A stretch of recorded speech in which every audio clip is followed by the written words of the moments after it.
오늘 우리가 함께 은혜 받으실 말씀은 예레미야 25장 1절에서 5절까지의 말씀입니다. 구약성경 1089쪽 예레미야 25장 1절에서 5절까지의 말씀을 우리 다 같이 함께 한 목소리로 합독하시겠습니다. 유다의 왕 요시아의 아들 여호야김 넷째 해에 고 바벨론의 왕 느부갓네살 원년에 유다의 모든 백성에 관한 말씀이 예레미야에게 임하니라. 선지자 예레미야가 유다의 모든 백성과 예루살렘의 모든 주민에게 말하여 이르되 유다의 왕 아몬의 아들 요시야 왕 13째 해부터 오늘까지 23년 동안 여호와의 말씀이 내게 임하기로 내가 너희에게 꾸준히 일렀으나 너희가 순종하지 아니하였느니라. 그러므로 여호와께서 그의 모든 종 선지자를 너희에게 끊임없이 보내셨으나 너희가 순종하지 아니하였으며 귀를 기울여 듣지도 아니하였도다. 그가 이르시기를 너희는 각자의 악한 길과 악행을 버리고 돌아오라. 그리하면 나 여호와가 너희와 너희 조상에게 영원부터 영원까지 준 그 땅에 살리라. 아멘. 할렐루야. 오늘은 예레미야 25장 1절에서 5절까지의 말씀으로 23년 동안 꾸준히라는 제목으로 함께 은혜를 나누도록 하겠습니다. 성공한 사람들의 공통적인 특징이 무엇일까요? 어떤 분야이든 상관없이 이 성공한 사람들이 가지고 있는 특성이 한 가지가 공통된 특성이 있는데 그것이 다른 것이 아니라 끈기라고 할 수 있다는 것입니다. 이렇게 성공한 사람들은 그들의 재능이 그들의 성공의 원동력이 아니라 오히려 끝까지 어떤 상황에서라도 인내하고 또 뚝심을 가지고 열정을 잃어버리지 않는 이 꾸준함이 성공의 비결이었다라고 말합니다. 미국의 심리학자인 엔젤라 더크워스가 쓴 그릿이라는 책에는 이 이야기가 나오게 되는데요. 수천 명의 군인과 학생, 예술가 등 많은 사람들을 연구하면서 바로 그들의 승리의 원동력이 그릿에 있다는 것을 알게 되었다고 말합니다. 예를 들어서 이 얘기를 하는데요. 미국의 육군사관학교인 웨스트포인트에는 이 전설적인 훈련 기간이 있다고 합니다. 입학하자마자 2달 만에 진행되는 이 7주 동안의 훈련이 시작이 되는데요. 7주 동안의 훈련이 시작되는데 그 이름이 어마어마합니다. 더 비스트. 그러니까는 완전히 짐승처럼 한번 대해보겠다라는 거라고 합니다. 이 강도 높은 이 훈련이 시작이 되는데요. 미군 육군사관학교의 20% 학생이 중도에 탈락하는 중도에 그만두는 비율이 바로 이 훈련을 통해서 나온다고 이야기할 정도로 정말 어마어마한 훈련을 하게 된다고 합니다. 사실 이 미국의 육군사관학교를 들어가려면 이게 보통의 실력으로 들어갈 수 있는 곳이 아닙니다. 우리나라도 육군사관학교를 들어가려면 사실은 굉장히 힘든 과정을 거쳐서 들어가야 하는데요. 특히 미국은 더 심하다고 합니다. 특히 이제 미국의 수능 시험이라고 하는 SAT에 정말로 고득점이 필요하고요. 특히 이제 강인한 체력도 필요하고 미국의 대학에는 이제 추천서 같은 게 좀 필요하지 않습니까? 근데 필요한데 어느 정도의 추천서가 있어야 되느냐? 상하원 의원들의 추천서. 그러니까 우리나라로 말하면 국회의원들의 추천서가 좀 필요하다는 거예요. 혹은 뭐 부통령 정도의 추천서가 있으면 합격이 된다고 할 정도로 정말로 들어가기가 힘든 정말 엘리트들 중에 엘리트들이 모이는 곳이 이 웨스트 포인트라고 이야기를 합니다. 자, 그런데 이 7주간의 지옥 훈련을 견디고 통과한 사람들의 특징은 수능 점수가 높은 사람들이나 혹은 체력 점수가 높은 사람들, 그래서 많은 사람들이 정말로 이 사람은 엘리트다라고 했던 그런 사람들이 이 훈련을 통과하거나 좋은 성적을 거두는 것이 아니라 오히려 그들에게 있어서 높은 점수가 있는데 이 그릿이라는 점수가 높게 나왔다는 거예요. 이게 뭐냐 하면 결국에는 포기하지 않고 끈기 있게 자신의 일에 매달리는 사람들, 자신의 실력이 부족하다고 생각해서 끊임없이 계속해서 노력하고 연습하는 그 사람들이 바로 그릿이 높았고 결국에는 이들이 끝내는 성공을 했다라고 이야기를 합니다. 자, 그렇다면 이 그릿이라는 게 무엇이냐? 그릿이라는 말은 신조어인데요. 엔젤라 그 교수가 이 이야기를 하면서 만들어낸 단어라고 합니다만 이런 의미가 있어요. 끈기, 집념, 뚝심, 열정, 투지와 같은 의미로 사용되는 말인데요. 매우 관심이 있어서 계속 그것을 할 용의가 있는 일에 노력을 기울이는 것을 뜻하는 단어라고 합니다. 사실은 이 그릿이라는 것은 원래는 이게 그 아주 작은 모래 알갱이와 같은 것이라고 얘기를 해요.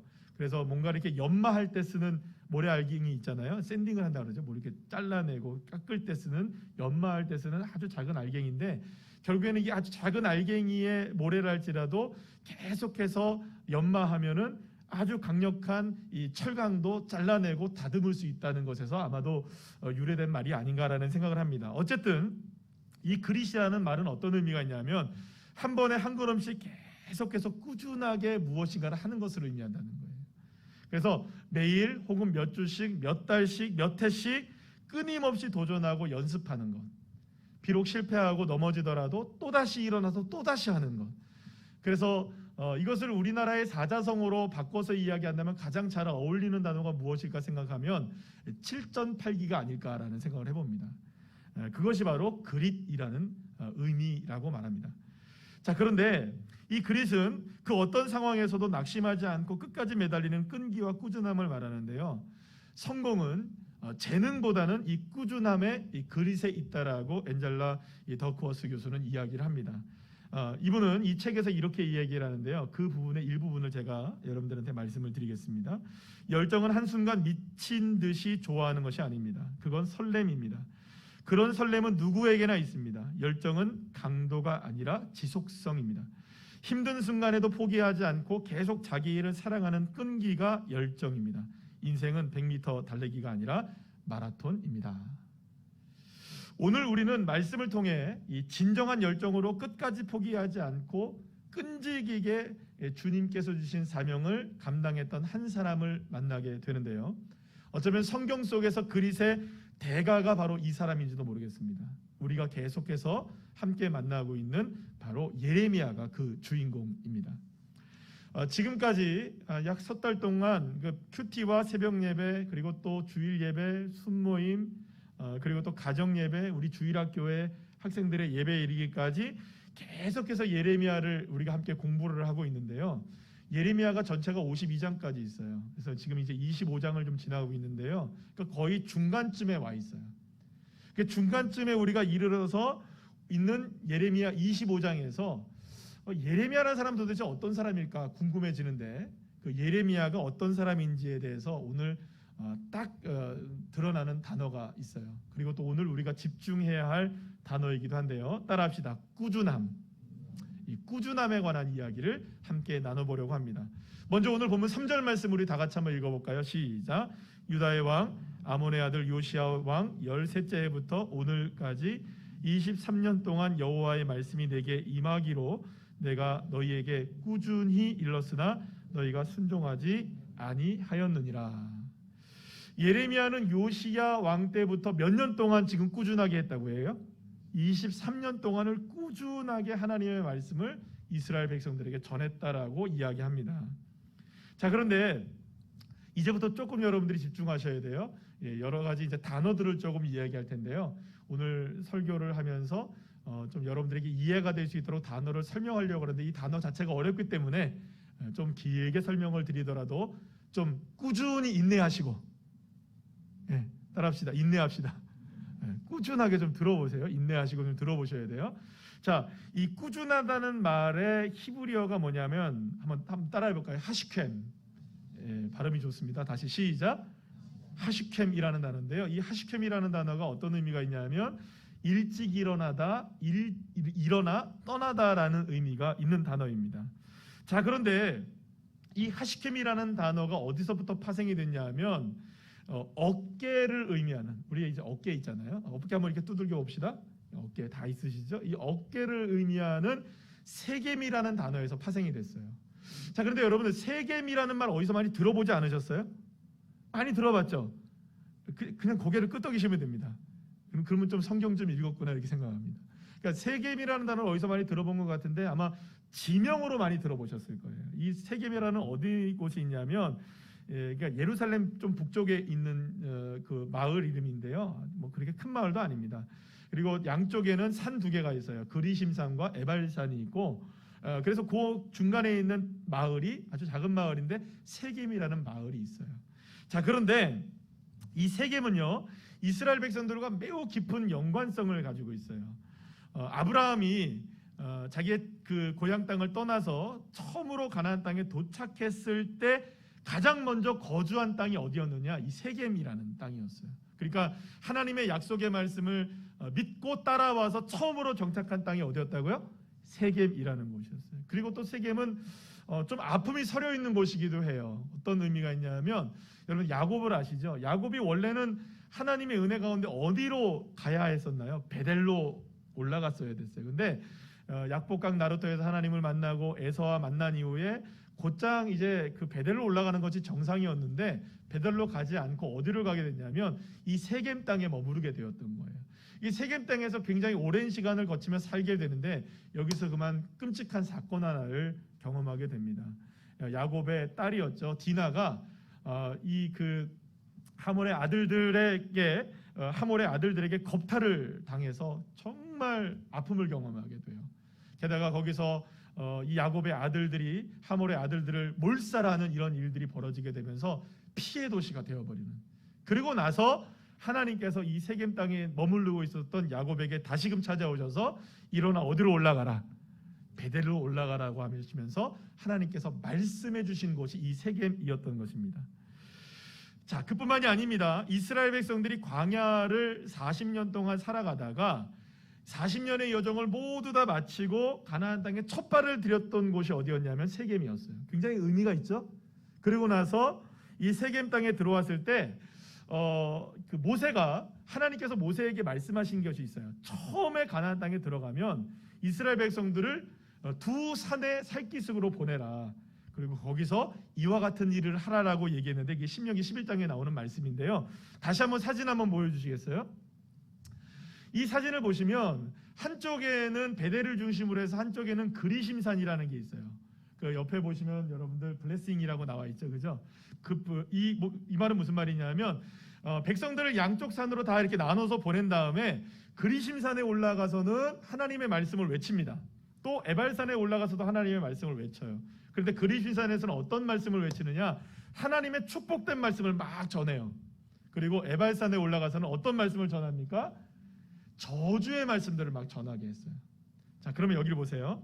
그러면 여러분 이렇게 하나님께서 이 그리심산과 에발산에 올라가서 하나님의 말씀을 선포하라고 하셨던 이유가 있을 거 아니에요. 그 이유가 뭘까요? 세겜의 양 어깨에 무엇이 있습니까? 세겜의 양 어깨에 그리심산과 에발산이 있죠? 그러면 여러분 양 어깨에 하나님의 말씀이 있는 거예요. 그러니까 하나님의 말씀에 순종하면 어떻게 받고? 축복을 받고, 하나님의 말씀에 순종하지 않으면 무엇을 받고? 저주를 받는다. 그러니까 이런 의미가 있는 겁니다. 이스라엘 백성들이 앞으로 가나안 땅에 살아갈 때에 너희들의 어깨에는 무엇이 짊어져 있다? 하나님의 말씀이 짊어져 있다. 그러니까 그 말씀을 잘 짊어지고 열심히 살아가면 하나님께서 너희들에게 무엇을 주실 것이다? 축복을 주신다. 그러나 하나님의 말씀을 떠나 살고 불순종해 살면 너희들은 무엇을 받을 것이다? 저주를 받을 것이다 라는 것을 분명히 하셨던 것이에요. 그러니까 결국엔 이스라엘 백성들이 하루하루를 살아갈 때 무엇을 짊어지고 살아가야 한다? 지금까지 말씀드렸는데 그럼 처음부터 하슈캠부터 다시 무엇을 주셨어요? 말씀을 주셨잖아요. 그러니까 하나님의 은혜로 하루하루를 무엇을 짊어지고 살아가야 된다? 말씀을 짊어지고 살아가야 한다는 의미가 이 세겜이라는 의미에 담겨져 있다는 거예요. 그리고 그것이 무슨 단어로 바뀌어졌다는 겁니까? 하슈캠이라는 꾸준함이라는 단어로 바뀌어졌다는 거죠. 좀 어렵긴 합니다, 그죠? 자, 어렵습니다. 자, 그런데요, 세겜이라는 단어에는 다른 뜻이 하나가 있는데 어떤 뜻이 있냐면요, 한번 다 같이 한번 읽어볼까요? 시작. 하루 여행에 필요한 짐을 짐승의 어깨에 올려놓는다라는 의미가 있어요. 팔레스타인 지방이 굉장히 뜨겁잖아요. 그러니까 여러분 생각하시면 태양이 떠오르기 이전에 짐을 짊어지게 하려면 새벽부터 일어나서 뭘 해야 합니까? 짐을 짊어져야 해요. 부지런해야 해요. 그래서 이 세겜이라는 단어에는 어떤 의미가 담겨져 있냐면 따라합시다. 부지런함, 이런 의미가 담겨져 있다는 거예요. 자, 그런데 여러분 지금 이야기하고 있는 것이 이것입니다. 예레미야가 23년 동안 뭘 했다고요? 꾸준하게 하나님의 말씀을 전했다는 거예요. 23년 동안 꾸준하게 하시캠했다는 거예요. 부지런하게 어깨에 뭘 짊어졌다는 겁니까? 하나님의 말씀을 짊어지고 살아갔다는 거예요. 열심을 다해서, 최선을 다해서 하루하루 꾸준하게 새벽부터 일어나서 하나님의 말씀을 이스라엘 백성들에게 전했던 사람이 누구냐? 바로 예레미야였다는 것이죠. 그러니까 이 꾸준함이라는 단어에 이와 같은 많은 의미가 포함되어 있다는 것이죠. 사랑하는 여러분, 예레미야는 하나님의 말씀에 귀 기울이지도 않고 전혀 반응도 없는 사람들을 향해 23년을 걸쳐 매일 아침 새벽부터 일어나서 하나님의 말씀을 이스라엘 백성들에게 전했던 거예요. 하시캠, 세겜 그런 모습으로 꾸준하게 변함없이 부지런히 전했던 거예요. 그런데 이렇게 예레미야가 꾸준히 부지런히 하나님의 말씀을 하시캠하게 꾸준하게 전했다고 고백하는 경우가요, 예레미야에서만 몇 번이 등장하느냐? 이 52장 전체 가운데 11번이나 등장하는 걸 보게 돼요. 그 중에 두 구절을 우리 함께 읽어보겠습니다. 예레미야 7장 13절인데요. 시작. 여호와의 말씀이니라 이제 너희가 그 모든 일을 행하였으며 내가 너희에게 말하되 새벽부터 부지런히 말하여도 듣지 아니하였고 너희를 불러도 대답하지 아니하였느니라. 부지런히 했다는 거예요. 자, 예레미야 35장 14절 말씀입니다. 시작. 내가 너희에게 말하고 끊임없이 말하여도 너희는 내게 순종하지 아니하도다. 예레미야는 매일 아침 동이 터오르기 전 어제와 같이 다시금 거리로 나가서 사람들이 듣든지 아니 듣든지 하나님의 말씀을 선포하고 또 선포했던 거예요. 비록 아무런 소득이 없었고 오히려 괜한 일을 하는 것 같아 보인다 하는 일들이 많았지만 그럼에도 불구하고 예레미야는 또다시 내일 아침이면 거리로 나갔던 거예요. 그렇게 몇 년을요? 23년을 한결같이 꾸준하게 이 일을 했던 겁니다. 그래서 여러분, 예레미야의 강점을 우리가 함께 살펴볼 수 있게 되는데, 여기서 드러나게 되는데, 이게 시험 문제 나옵니다. 밑줄을 거시. 자, 예레미야의 강점은 무엇입니까? 이렇게 여러분들한테 시험 문제를 낸다면 답을 하셔야 돼요. 예레미야의 강점은 하시켐에 있습니다. 세겜에 있습니다. 다시 말하면 꾸준함에 있습니다. 때로 학대를 받기도 했고 업신여김을 당하기도 했고 매를 맞기도 했고 심지어는요, 여러분, 예레미야가 감옥에 갇히는 일도 당하기도 합니다. 그래서 여러분, 다시는 하나님의 말씀을 전하지 않겠다고 새벽녘에 나갔다가 마음에 실망이 되어서 저녁에 들어옵니다. 그리고 씻고 누워가지고 잠자리에 들면서 부들부들 떨니다. 내가 이러려고 오늘 내가 하나님의 말씀을 전했나? 여러분들 직장 생활하시는 분들 아시죠? 그죠? 내가 이러려고 여기에 들어왔나? 내가 내일은 당장에 거시기 하지. 그래서 열심히 일하잖아요. 거시기 하게. 그죠? 직장 생활하시는 분들. 삼가 힘을 내십시오. 자, 그런데 예레미야가 똑같았어요. 밤마다 그 생각을 하는 거예요. 내가 때려친다 내일은. 정말 이게 더 이상 안 한다. 그러다가 뒤척이다가 그러면서 예레미야가 고백을 합니다. 예레미야 20장 9절 말씀인데요. 다 같이 한번 읽어볼까요? 시작. 내가 다시는 여호와를 선포하지 아니하며 그의 이름으로 말하지 아니하리라 하면 나의 마음이 불붙는 것 같아서 골수에 사무치니 답답하여 견딜 수 없나이다. 얼마든지 포기할 수 있었습니다. 어쩌면 요나처럼 그냥 도망쳐버릴 수도 있었을 것이라고 생각할 수 있어요. 굳이 그렇게 또다시 새벽에 일어나 수많은 사람들의 조롱과 멸시를 당하면서 하나님의 말씀을 예레미야가 굳이 전할 필요는 없었을 수도 있어요. 그러나 예레미야는 23년 동안 하루도 쉼 없이 꾸준하게 그 일을 했던 겁니다. 자, 그런데 여러분, 이 하시켐이라는 단어에는 또 어떤 의미가 한 단어로 쓰이게 되냐면 따라합시다. 해돋이. 해돋이의 의미가 이 하시켐에 있어요. 자, 그런데 여러분 보세요. 해는요, 태양은요, 결코 어둠을 뚫고 세상을 밝히는 것을 귀찮아하지 않습니다. 하나님께서 태양을 하늘에 두신 이후로 지금까지 단 하루도 쉬지 않고 뜨기를 멈추지 않았던 거예요. 사람들이 싫어하든 좋아하든 해를 바라보며 사람들이 어떠한 마음을 갖고 어떠한 생각을 가지든지 상관없이 해는 오늘의 사명을 위해서 어둠을 뚫고 일어나는 것입니다. 어쩌면 예레미야 역시 이러한 마음으로 23년을 한결같이 새벽을 깨우고 있었던 거예요. 시편의 시인 다윗은 시편 108편 1절 2절 말씀에서 이렇게 고백을 합니다. 다 같이 하나님이여 내 마음을 정하였사오니 내가 노래하며 나의 마음을 다하여 찬양하리로다. 비파야 수금아 깰지어다 내가 새벽을 깨우리로다. 할렐루야. 다윗의 고백을 잘 보십시오. 여러분. 내가 새벽에 일어나 새벽을 깨우며 찬양하겠습니다. 주님을 예배하겠습니다. 그것에 내 마음을 확정하겠습니다. 수많은 어려운 일들이 다가왔어요. 다윗에게. 수많은 아픔들이 넘쳐나도록 경험했던 사람이 누구냐? 다윗이었습니다. 그러나 그럼에도 불구하고 나는 마음을 하나 확정했습니다. 그럼에도 불구하고 새벽마다 일어나 주님을 찬양하겠습니다. 할렐루야. 이 마음의 확정함. 사실 여러분, 무슨 일이 있어도 내가 23년은 견뎌야지 이런 마음을 가지고 견뎌냈다면 포기할 수 있었을 거예요.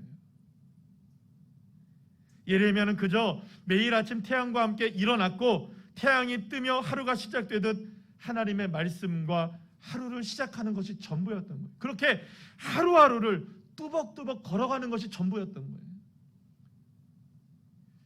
여러분 생각해 보면요, 저와 여러분이 어떤 날짜를 정해놓고 기다리는 건 정말 힘든 일이에요. 내가 이때까지는 견뎌야지. 내가 이때까지는 내가 어떻게든 참아봐야지. 여러분 그렇게 참아질 일이 아니잖아요. 그렇게 견뎌질 일이 아니라는 거죠. 사람들이 배척을 하고 업신여기고 조롱한다 해서 여러분 이 예레미야에게 달라질 것은 없었어요. 예레미야는 단지 오늘 하루의 하나님의 말씀을 붙들고 주님과 함께 그렇게 오늘 하루도 뚜벅뚜벅 걸어갔던 것입니다. 예레미야의 마음은 그렇게 하나님에게 확정되어 있었던 것이죠. 그렇게 예레미야는 꾸준했습니다. 그것이 바로 예레미야의 강점이자 예레미야의 열정이었던 것입니다. 잠깐 동안 일어나는 흥분된 설레임으로 힘을 쏟았던 것이 아니었습니다. 여러분 그랬다면 23년 동안 흔들림 없이 사명을 감당하지는 못했을 것입니다. 제가 일부 예배 때 말씀을 드리면서 잠깐 생각해 보니까 그런 것 같아요. 한 주간이 어떻게 가는지 모르겠어요. 여러분들도 그러시죠? 도대체 한 주가 얼마나 빠르게 지나가는지 몰라요. 저는요 정말로 제가 표현하면 어떻게 표현하냐면 눈 깜짝했는데 벌써 금요일이에요. 저는 뭘로 아냐면 이렇게 주보 준비하고 설교 준비하면 벌써 일주일이 갔구나라는 생각을 하거든요. 어떻게 이렇게 빨리 돌아오는지 몰라요. 여러분들도 그러시죠? 정말 빠르죠? 자, 근데 이렇게 생각해 보면요 금세 10년, 20년 갈 것 같아요. 그래서 생각을 해봤어요. 오늘도 아까 전에 일부 예배 때 말씀을 전하면서 그런 생각을 했는데 이렇게 말씀 준비하고 설교하고 말씀 준비하고 설교하고 시간 가는 줄 모르고 지내다 보면 어느새 여러분 시간이 많이 흘러서 저도 은퇴하는 날이 오겠죠. 근데 여러분 그거를 즐겁게 하는 일과 그죠? 아유 또 주일날 설교를 준비해야 돼 이런 마음을 가지고 준비하는 것과는 전혀 다를 거예요. 여러분들 들으실 때는 어떤지 모르지만 저는 나름대로는 최선을 다해서 기쁘게 준비합니다. 나름대로는 얼마나 설교를 많이 해야 돼요 제가. 예. 원고를 다 거의 뭐 새벽 예배도 제가 사실은 이 큐티 책에 다 글을 쓰거든요. 원고를 쓰지 않는 설교는 없지만 이게 컴퓨터로 작업을 해서 원고를 A4 용지를 5장 이상 쓰는 이 선교가 수요일, 금요일, 주일, 그다음에 주일 오후 예배 적어도 4번은 제가 원고를 일주일에 여러분 제가 A4 용지로 원고만 거의 한 5장이니까 하나, 둘, 셋, 넷 몇이에요? 5, 4, 20. 이것도 못해, 그죠? 저 문과 출신이라 곱하기도 못해요. 근데 한 25장 이상을 제가 써요. 매 주마다 글을. 근데 이걸 여러분 언제 쓰지? 그렇게 하면 못 쓰는 거예요. 기쁘고 즐겁게 주님 주신 사명이니까 꾸준하게 또 오늘도 하는 겁니다. 또 견디는 겁니다. 여러분, 그렇게 예레미야가 23년을 흔들림 없이 사명을 감당했던 거예요. 어쩌면 예레미야야말로 앤젤라 더크워스 교수가 말한 그릿의 가장 탁월한 본보기가 아닐까라는 생각을 해보게 됩니다. 끈기와 집념, 뚝심과 열정, 그리고 남다른 투지로 한 걸음 한 걸음씩 포기하지 않고 하루를, 일주일을, 한 달을, 열흘을, 그렇게 1년을, 10년을, 23년을 그렇게 계속해서 앞으로 걸어나갔던 사람이 바로 예레미야였던 것입니다. 자, 그렇다면 도대체 예레미야는 어디서 이러한 끈기를 배웠을까요? 그의 탁월한 그릿은 도대체 어디서부터 시작된 것일까요? 여러분, 꾸준함이라는 단어를 그의 좌우명으로 삼을 수 있었던 것은 무엇 때문이었을까요? 사실 오늘 우리가 이 하시켐 또 세겜 여러 가지 어려운 단어들을 배우면서 이렇게 하나님의 말씀을 나누고 있는 가장 중요한 이유가 과연 도대체 이 예레미야가 하시켐의 꾸준함을 어디서 배웠는가에 대해서 우리가 좀 집중을 해야 될 필요성이 있습니다. 그렇다면 예레미야는 어디서 배웠을까요? 그러나 사실 여러분, 그 당시의 사회를 본다면 그런 거를 가르칠 수 있을 만한 사람이 없었어요. 누구도 하나님에 대해서 꾸준한 사람이 없었기 때문이죠. 그래서 여러분, 예레미야가 꾸준함을 그 누구로부터 배운 것이 아니었어요. 누구한테 배웠을까요? 바로 여호와 하나님. 예레미야는 하나님의 하시켐, 하나님의 꾸준하심, 하나님의 끈질기심, 이스라엘을 향한 집념과 뚝심과 열정을 하나님의 말씀을 전하면서 배웠던 거예요. 그토록 이스라엘 백성들이 하나님을 떠나 죄를 짓고 우상을 섬기고 심지어 인신 제사까지 드리고요, 위로는 제사장과 종교 지도자들과 왕들이 다 썩어 문드러져 있고요, 다 우상을 섬기고 있고 평범한 민초들까지 이르기까지 죄악에 찌들어 살아가고 있었어요. 김용희 선교사님의 표현으로 얘기하면 죄의 찌든 장아찌가 되어 있었던 거죠. 그러나 그럼에도 불구하고 하나님은 여전히 이스라엘을 사랑하셨고 끊임없이 기회를 주시고 계셨고 그 기회를 이스라엘에게서 한순간도 걷어가시지 않으셨던 것을 예레미야가 보았던 것입니다. 예레미야는 예루살렘 성전이 다 무너지고 이스라엘 백성들, 유다 백성들이 포로로 끌려가고 난 폐허가 된 이 절망의 중심에 서서 이렇게 고백을 합니다. 예레미야 애가 3장 22절 23절 말씀입니다. 시작. 여호와의 인자와 긍휼이 무궁하심으로 우리가 진멸되지 아니함이니이다. 이것들이 아침마다 새로우니 주의 성실하심이 크시도소이다. 아멘. 예레미야가 23년 동안 수많은 반대와 조롱과 멸시에도 불구하고 꾸준히 끈기 있게 포기하지 않고 복음의 삶을 살아갈 수 있었던 것은 바로 하나님의 인자하심과 긍휼하심이 눈을 뜨고 보니 아침마다 새롭고 주의 신실하심과 성실하심이 절대로 작지 않다는 것을 날마다 경험했기 때문이었습니다. 그 멸망의 순간에서도 끝까지 이스라엘을 포기하지 아니하시는 하나님의 성실하심은 여전히 진행 중이다. 이것을 믿었던 것이죠. 여러분, 오늘 본문 4절에서 5절 말씀에서도 이렇게 말씀합니다. 다 같이 읽어볼까요? 시작. 그러므로 여호와께서 그의 모든 종 선지자를 너희에게 끊임없이 보내셨으나 너희가 순종하지 아니하였으며 귀를 기울여 듣지도 아니하였도다. 그가 이르시기를 너희는 각자의 악한 길과 악행을 버리고 돌아오라. 그리하면 나 하나님 나 여호와가 너희와 너희 조상에게 영원부터 영원까지 준 그 땅에 살리라. 사실 여러분, 이만하면 하나님도 이스라엘을 향한 은혜와 긍휼을 거두실 만할 것입니다.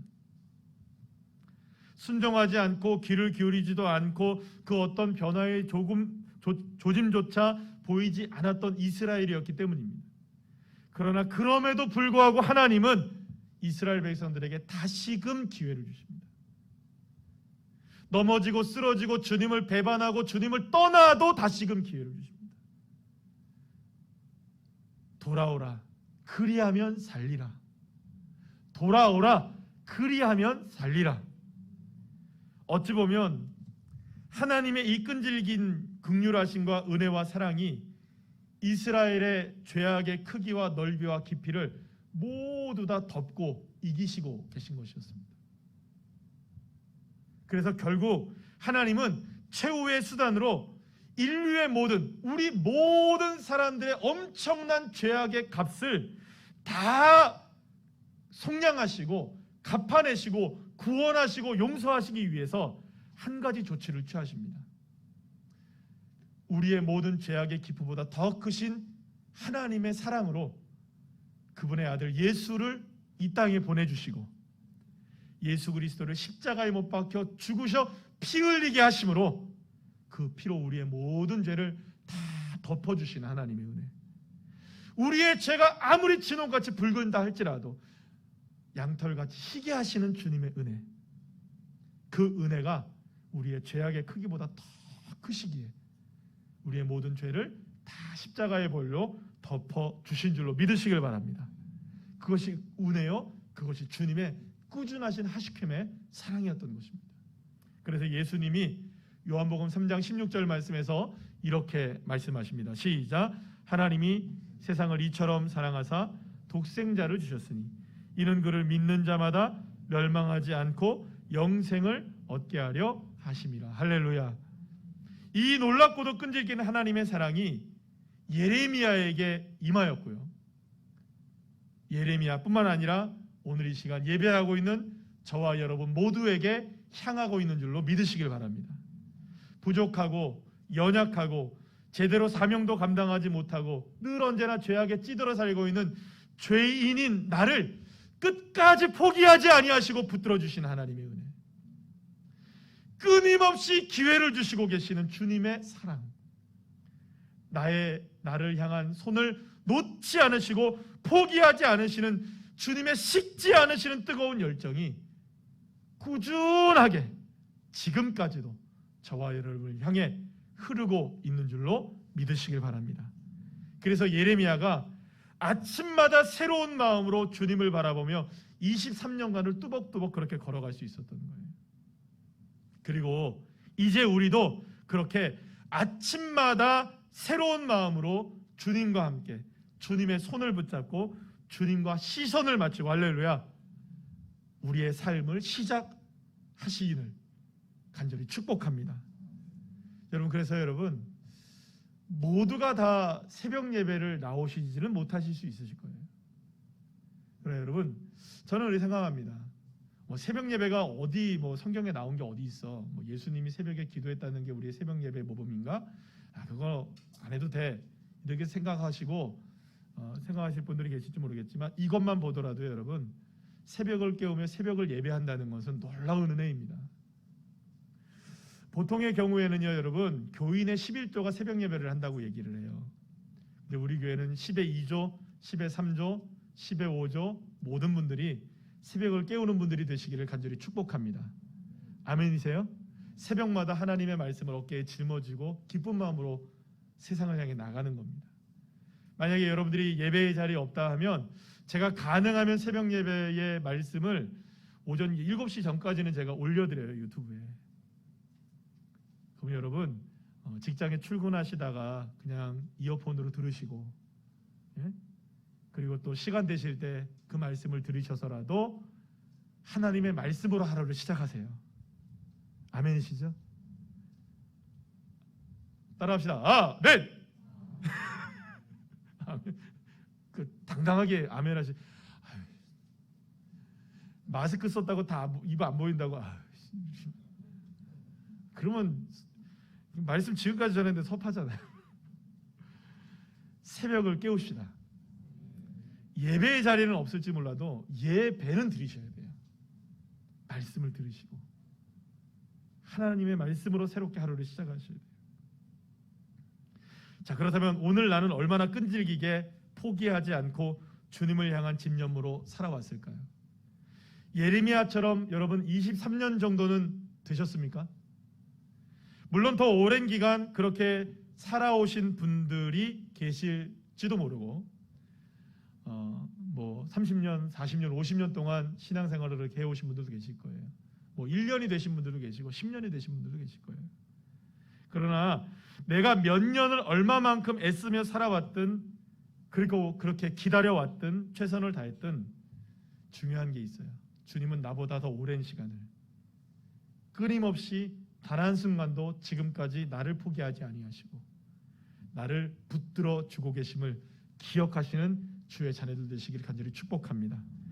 내가 포기하고 싶을 때에도 주님은, 따라합시다, 주님은 결코 나를 포기하지 않으신다. 할렐루야.